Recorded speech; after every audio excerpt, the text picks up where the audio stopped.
What up, family? Welcome to the Lowery Show, where I teach you to live, play, and grow your knowledge through tip, trick, and tutorial-based content. So if you want to stay ahead of the game, then definitely go ahead and subscribe so you don't miss a thing. Now, guys, if you know, the public test server for 6.0 is actually out. It's live for everyone, Xbox players, PC players, everyone. If you want to join it, you can.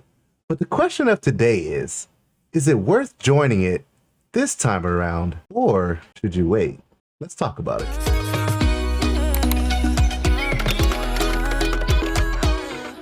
Grounded put this out, man, like super duper late. And you know, your boy, I don't really be streaming late, but man, they put this out, your boy had to go live, bro. So if you were there, we had an amazing time. But if you weren't there, then yeah, you missed it. But it was a good time. It was a good time.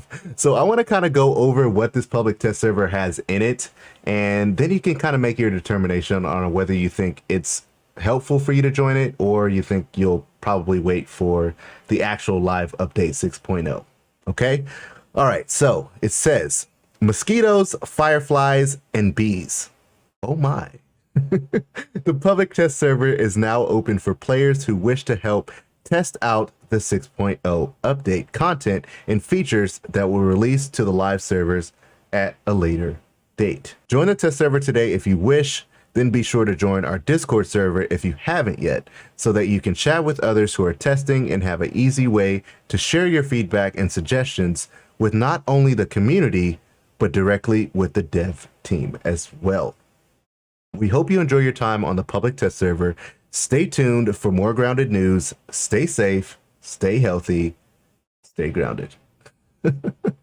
So down at the bottom is basically just, you know, how to actually get onto the test branch if you're on Steam, and how to get into the Xbox Insider Flight program, and it has some links to, you know, save your game files and how to report bugs and things like that. We're actually going to look at the patch notes of 6.0. So let's do that right now. All right, guys, so here is the patch notes. So as you already know, we got new creatures. We got mosquitoes, we got fireflies, and we got bees. Guys, the bees are massive. The freaking mosquitoes are massive as well, and they drink your blood. Go figure, right? And then the fireflies are they're just a whole nother thing. You know what? They're just a whole nother thing, which we're not gonna go there, okay? We're just not gonna go there. Okay, so the new crafting content that we got in this update is the bee armor set. We got the face mask, the shoulder pads, and the shin guards. We got the firefly headlamp, which is basically the little lamp that has the light on it. We got a stinger spear. We got the mosquito needle, which is pretty OP if you ask me. It's pretty OP. That mosquito needle is pretty OP. I got to show you guys how to use that thing, man. It's super dope. Then we got the Weevil Shield, which is a good attachment as well. We got a new consumable, which is Hilbasa, I think it's called. Maybe Hilbasa. I don't know. You know, I'm terrible with names, but it's called Hilbasa. I'm gonna just say Hilbasa. It's basically like a bomb that's supposed to heal you, like an AoE bomb. I think it's mostly for multiplayer, but I could be wrong about that. But I mean, it heals all the way around you, and everyone in the circle gets a heal. So I think it's a multiplayer thing. Could be wrong, but just bear with me, okay? Just bear with me.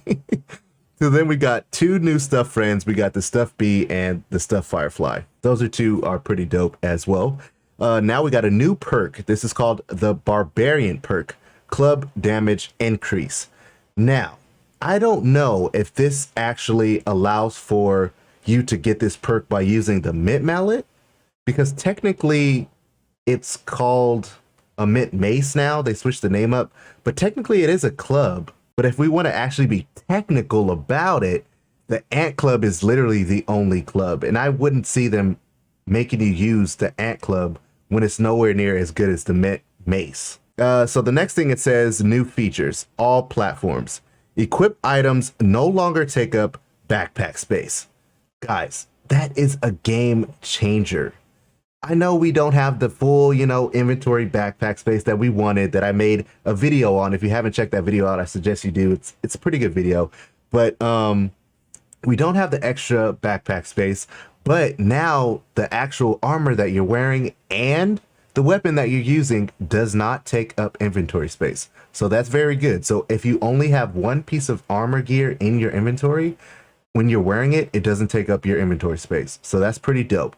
But if you have like 2 or more armors inside your inventory, then those take up inventory space, but not the one you're currently using. Then it says equipped items will stay on the player after death. Each piece of equipment will take a small amount of durability damage after you die. Now, when I first read this, I didn't really understand what that meant. But basically, when you die, you remember when you would die, everything would be left in your bag? Well, now everything still is left in your bag except for the weapon that you were using when you died and the armor that you were wearing when you died. So say you were wearing ant armor and you died from a mosquito or something. You would still have the ant armor on and whatever weapon you were using to fight that mosquito. I think that's pretty cool. I really do like that because now you're not naked running to go get your backpack. Now you kind of, you feel a little beef. You feel a little safe. You know what I'm saying? You feel a little safe. So that's actually a good thing. Now, the next thing it says networking. Container inventory contents are no longer replicated to clients until an optimization. I don't know what that means. We're going to skip past that one, okay? More reliable network calls from clients to servers. Okay, that's good. So maybe, this has to do with multiplayer issues. Maybe they're saying that the multiplayer issues are getting a little better. Maybe, cross our fingers. Reduce the amount of network data sent between various systems. Okay. Now, other. Now, this is a big one. It says Burgle chips now award science when returned, regardless of whether the corresponding Burgle quest was active. Now, before this would happen, a lot of people will watch my videos on how to get the jungle Burgle chip or how to get, whichever Burgle chip. A lot of people were going to get them, but they didn't have the quest for them. And then they were kind of missing out on all of the raw science that you would get if you actually had the quest for it. So now with this update, with 6.0 update, when it goes live for everyone, doesn't matter if you don't have the quest. As long as you get the chip, you can still bring it to Burgle. I think that's super good because a lot of people were missing out on a whole bunch of research points, a whole bunch. Now, the next one says the Mint Mallet has been renamed to the Mint Mace. I don't know why, but maybe they have a mutation for mace items or weapons. I don't know, but they changed the name, right? They changed the Mint Mallet to Mint Mace. Okay, we're past that. All right. Rotten bee equipment can now be analyzed to unlock unrotten recipes. So that's good. You don't have to actually go kill a bee in order to unlock the bee armor, which is pretty dope. Now, for the combat, it says bone weapons have slightly less durability. Okay, that's pretty good.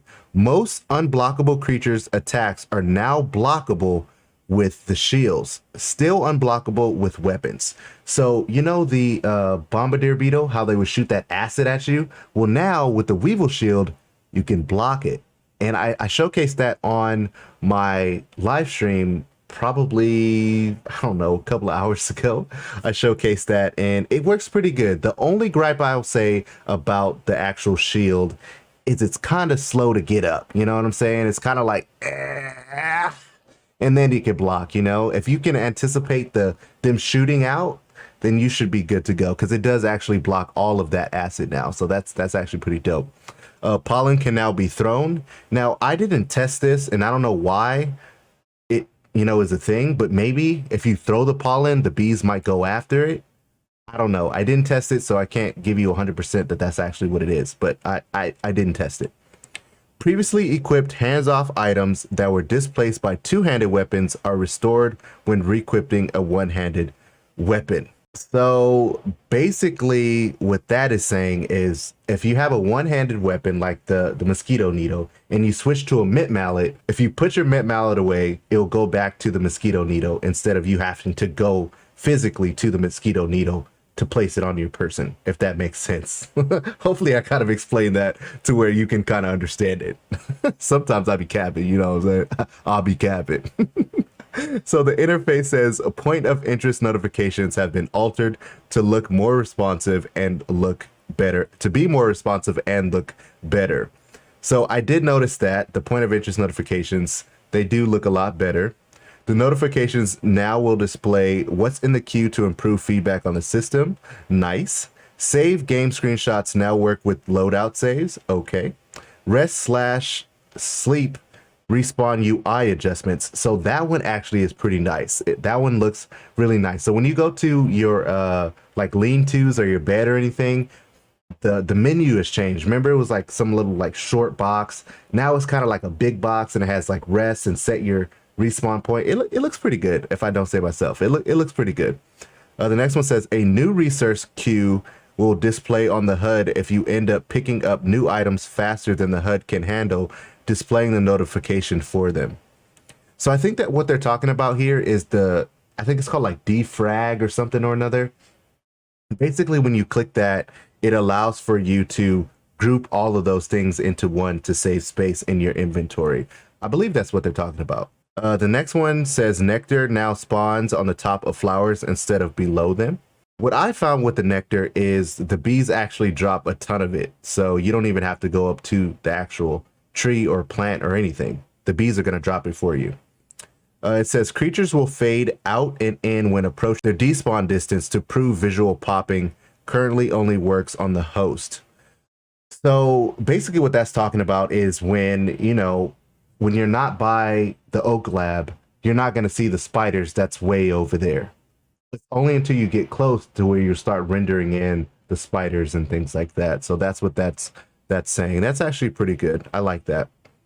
Brat Burst visual effects better match the ingredients that were used to craft it.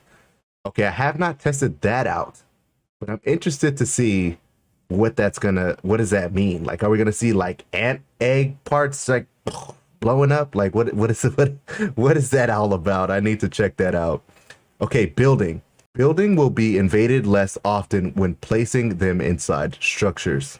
Okay. Incomplete buildings are more visually apparent. That's nice, because when you're building and you're putting blueprints up, it's so hard to see the blueprints. It's super annoying. So I'm glad they decided to fix that. Buoyant markers can now be built in the lower pond. Okay, that's nice. Now on to creatures. It says creature perception. Player noise now has a linear fall off, as opposed to all players hearing the noise and having the same value regardless of the distance. So I think that's a good idea that they did change that, because you could be halfway across the map and you can still hear whatever the other player is hearing as if you're standing literally right next to them. So that's definitely dope. They increased the hearing range of the wolf spiders to from 2,500 to 5,000 to account for the above changes. I don't really know if I want to hear the wolf spider snore even louder, because they snore pretty loud. If you just walk past a wolf spider at night and hear that thing snoring, oh my god, it's super creepy. Gives me the heebie-bajeebies. So bug fixes on all platforms. Top issues that the community is having. Foundations will no longer be invalid when snapping to other foundations that stick out of the ground too much. Phew! Finally. I hope that the foundations now will snap next to each other, one after the other. Let's cross our fingers. I haven't tested that out yet, but what that's saying is hopefully that's what that's saying. Okay? Clients can now dump canteens. That's cool, because usually you would just have to drink whatever's in there and then you could be able to dump it out. But now you can dump it. That's great. Autosaves no longer cause performance hitching. Yeah, the autosaves did kind of, every time it would autosave, it would kind of like do a little, it would do like a little glitch. So, that's good.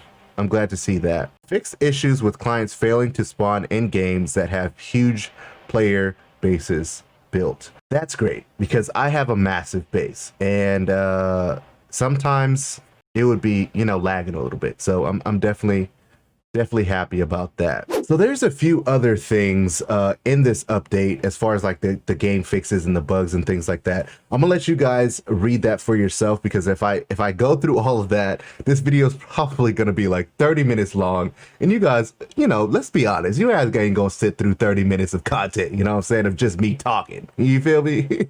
So I'm gonna let you guys read that. I'll leave the link for the actual notes down in the description down below. You guys can check that out. But one thing that I do want to kind of clear up is the muscle sprout issue. Now supposedly they respawned. I don't know what time or how long it takes for them to respawn, but apparently in update 6.0 they will respawn. So I just want to let you guys know about that. you couldn't tell me a couple of months ago that I would be where I am today. You know, though I'm not like super huge, you know, but personally, I feel that way. You guys, through all your comments, your likes, your subscriptions, becoming members, you guys make me feel like I'm on top of the world. And I really want to thank each and every one of you guys. So, with that being said, guys, I do hope you guys found some value in it. If you are going to join the public test server, I'm definitely interested to know if you are. Write down in the comment section if you are or if you're not and why. All right, guys, take care. God bless. Be safe. Peace. Just another sunny day.